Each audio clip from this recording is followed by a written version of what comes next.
There's something about singing a song, and then there's something even more special when you put your physiology into it. And I'm always encouraging you to put your body into the song, because what you might not realize, and for me this has been a journey of the recent years, where I've discovered through study and research and practice and participating in new things, how much our pain and suffering lives at a cellular level in our bodies. And so what happens is an initial hurt, an initial pain, an initial wound, we have thoughts about it. We have stories about that pain and that suffering and those wounds. And so we have an initial thought, and it's an upset, and it's a response, and it's an objection, because we object to being hurt, clearly. And we have opinions about it, and then we tell stories about it. But what happens out of all that busyness of the mind, that pain and that discomfort, it winds up living in our body temple at a cellular level. That's why you'll see when they'll say, if you want to feel better, sing out loud for 10 minutes a day, or dance wildly for 10 minutes a day without caring, to get your body and your voice to be fully expressed. So what happens, though, over time, we forget the thought. The thought gets away from us. The initial seed that was planted out of reaction, we sometimes forget it. So we forget it, but what happens is our body doesn't forget. So then what happens is that we're around somebody and something gets sparked and we have a physical reaction and we're upset. Now initially we might think, oh, well, nothing happened. I wasn't thinking anything. I just felt it. That's because the thinking part of it was older. It goes into our subconscious and it gets pulled up when it gets sparked. So in the physical body must be honored in the way we care for it, in just doing good self-care, in the way we treat it, and the way we have joy. Joy is very important. Compassion, they've discovered that compassion, one of the ways that it gets most easily communicated is with touch. That the simple touch of a hand. Now, which is very sad because there's not a therapist in the room. Every therapist in the room will tell you, I'm not supposed to touch anybody. Practitioners, we're not supposed to touch anybody. And yet I could do more with this touch than a whole speech at times. They've also discovered that compassion has a particular look. That just by the look of compassion, that it sends off a message into the brain. And that it has you begin to resonate with the individuals around you. Compassion means literally to suffer together. I hadn't really thought of it in that way. So I was fascinated to find that definition. Among emotion researchers, it is defined as the feeling that arises when you are confronted with another's suffering and feel motivated to relieve that suffering, which is the distinguishing characteristic of compassion. Because you might feel empathy for someone, but at the point you're motivated to do something, that is when it's clearly compassion.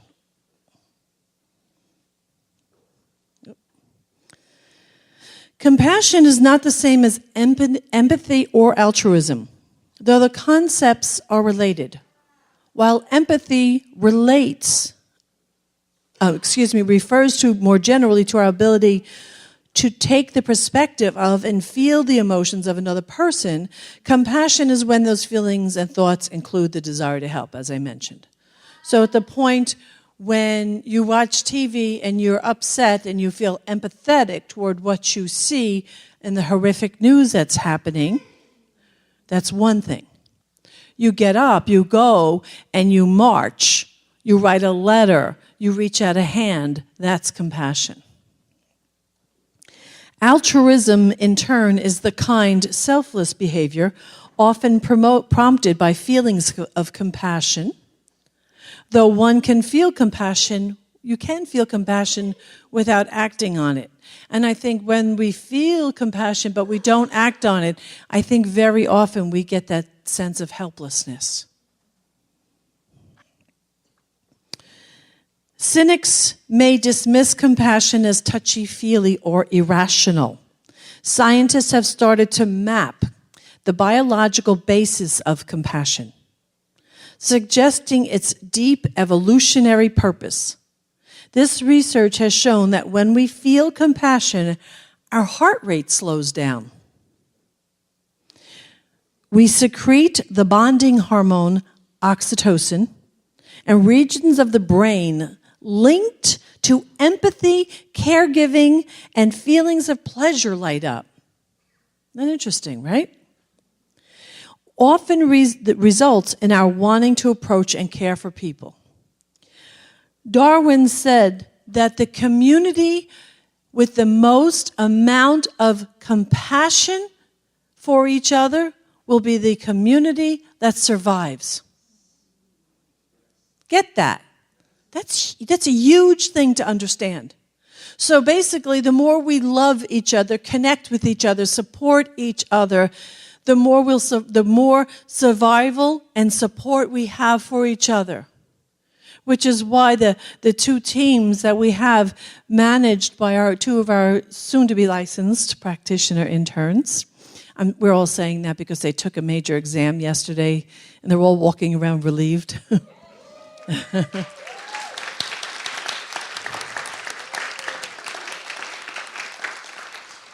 So with the outreach team that we have, we get to indulge in that desire to support. We get to not feel helpless.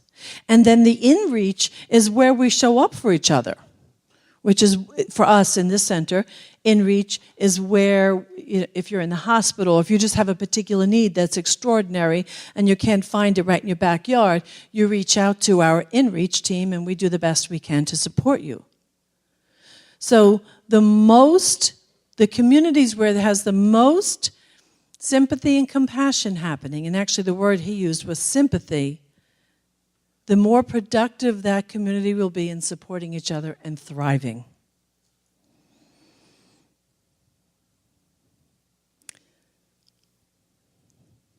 Hold on, okay. Scientific research into the measurable benefits of compassion is young.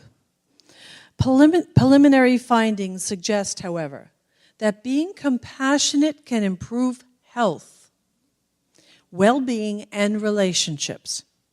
Many scientists believe that compassion may even be vital to the survival of our species. Okay. So a few weeks ago, a number of us, this is not new, we've done this I haven't done this before with our center, but our outreach team a number of times has gone to Habitat for Humanity and has supported the efforts, and it was wonderful. Two of my sons were there, although I didn't find out till afterwards that they were breaking doors down by kicking them. I missed that whole episode. I got informed of that later on. I would have liked to have seen that. but even that experience to be with my sons in a helping, caring way, to be there with the person I'm in relationship with creates more bonding. So compassion is key. And I've been saying for a long, long time, I don't believe we will ever do harm ever to anyone that we love enough and have compassion for. Now, here's the thing.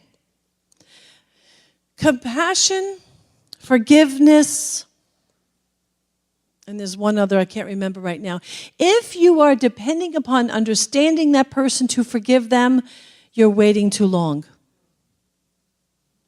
If you are trying to make sense of the way they are, you are putting a condition on your compassion. Yet, we are asked to seek ye first to understand. Would you like more peace in your life? Before you judge, ask a question. Before you judge that person you are feeling righteous about, ask them how they're doing on that day. Just when you think this is the time I'm justified to be pissed off. Right at that moment, ask them what's going on. Because when we ask, I promise you, you will hear things that will transform what it is that you're feeling, that will transform the judgments. Yet, that understanding is a luxury. Do you understand what I'm saying? The understanding is a luxury, and your practicing compassion should not be dependent upon the understanding. Seek ye first to understand. I drive my family a little bit crazy. You don't even know what it is. You're laughing already. Because I'm deeply, deeply interested in motivation.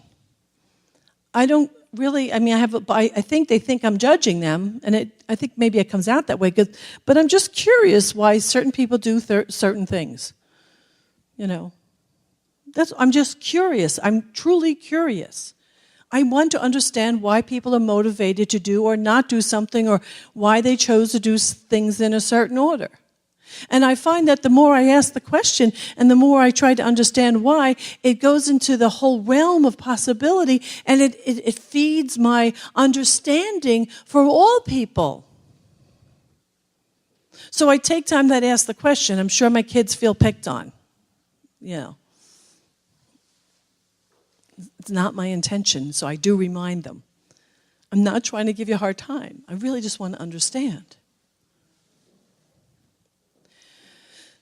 So I go to Dunkin' Donuts the other day, fresh with the news of what's going on locally, as you know.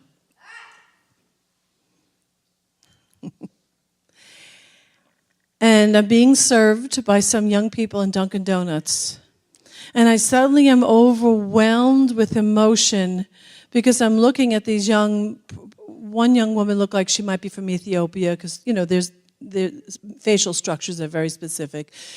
The rest are just local African-American young people. And I look at them and all I could feel was like, oh my God, this is my sister and this is my brother, and someone's not being kind. Someone's not being kind. Like in general, of course it wasn't them, it wasn't at that moment, it wasn't me. But that overwhelming feeling that I realize that you are really my brother and my sister. You hearing me? You are my brother and my sister. And I don't mean in some Hallmark card kind of way. You know, you and I are one, tatwamasi. It's a Sanskrit word. It means, somebody help me. I've taught you this. Huh? No, tatwamasi. I am that thou art. I am that thou art. Say it. Tatwamasi. I am that thou art. I am you, and you are me. See, when we get that, we'll behave from that place. We'll act from that place. And that, let me tell you, it doesn't mean you're going to like behavior. You might not approve of someone's behavior. But to have one broad stroke judgment across the news that we see, to think we know when we're not on the ground, we don't know. We don't know. And it's unfair for us. It's not, let me take that word away. It's downright unproductive for us to prejudge in any way when we don't really know. You hearing this? So as a community, one time, actually I'll tell you another story, then we're going to do something. As a ministerial body, we go to conferences every year. And one year we were out at the UCLA Center. I think it's in Lake Tahoe, I think. somewhere out there. Hold on one second. And what happened was we had a guest speaker. His name was Kabir Helminski. And he's a translator of Sufi poetry, and he's a Sufi. And he writes a lot of his own. And they do a lot of these things, and I'm sure Frankie has talked about this at the Morristown Church very often. Frankie follows a Sufi teacher. And what they did is he brought us into practices, spiritual practices, some of them called zikas. And getting a bunch of religious scientists to agree on anything is a miracle in and of itself. Having us agree on a principle is doubly a miracle, okay? I always liken it to the story I'm told how they take, what is it, in the Jewish tradition, 10 men to create a minyan, all right, a minyan. And I'm told that all they do is they get together and they argue about law, kind of like what we do in religious science. Probably, I don't know, well, I won't even judge it any more than that. We're not easy to get together on the same page. Our intention is good, but our actions are a little all over the place. So Kabir got us in a small room, much smaller than this, like 150 of us. And he took out his drum and he started to beat the drum and he started to move in a single direction around the perimeter of the room. And we were invited to follow his lead. It took a while. But within about 7 minutes, everybody was in step.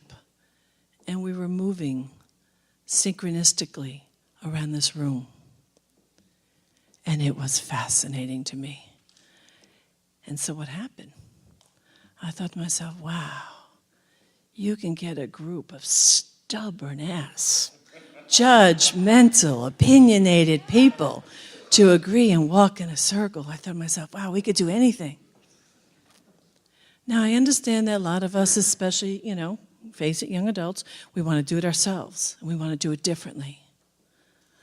But there's a magic to, on occasion, being willing to be part of the whole. Won't you join me?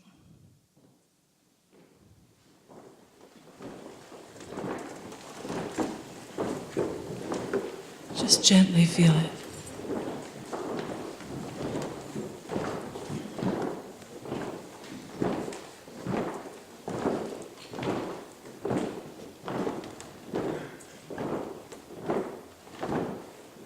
Don't speed up.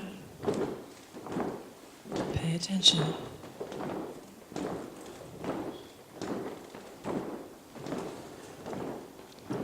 Now imagine having this be the rhythm of possibility.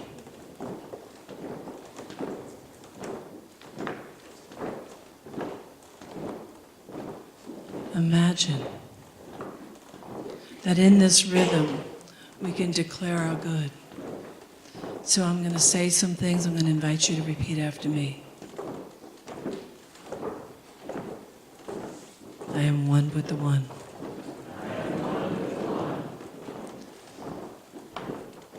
I surrender to this one. Well, let's get back to it.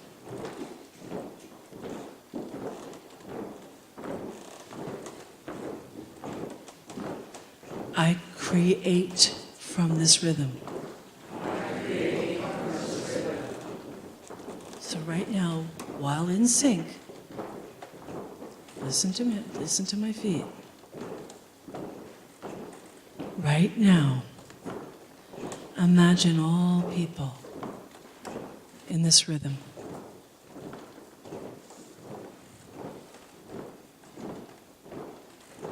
Imagine all people saying yes. Just for a few moments.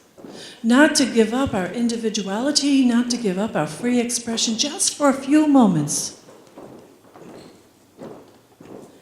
Let us imagine just for right now that we are in sync with love.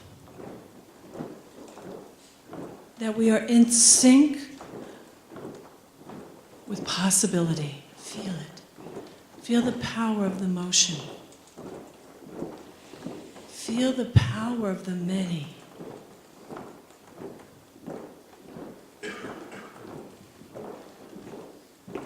Yes, I accept my good. Repeat. I am a power for good in this universe.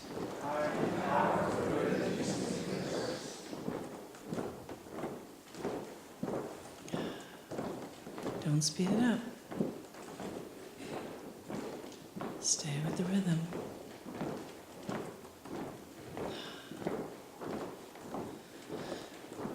So right now, I'm going to invite you to stay doing this, and I'm going to treat. Stay in the rhythm. Slowly, mindfully, in sync with each other, in sync with possibility. I know right here and right now that there is one and only one. There is one omnipotent, omnipresent, omniscient one. I know right now that this one loves, honors, and blesses all of humanity everywhere, right here and right now. I recognize each of us as being the one that is called to make the difference, the one that is called to a high level of compassion. I know for each of us that we have the courage to accept this call, to answer the call.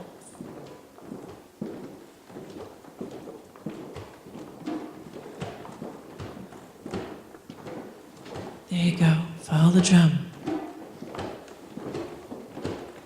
I know for each one of us that anything that could be in the way, any judgment, any hesitation, any fear that has lived within us, that it has no power here in this moment, has no power now or never has, that the only thing that has power is our choice. So by choice right now, we step in the rhythm of life, co-creating with possibility and bringing love and compassion everywhere that we go.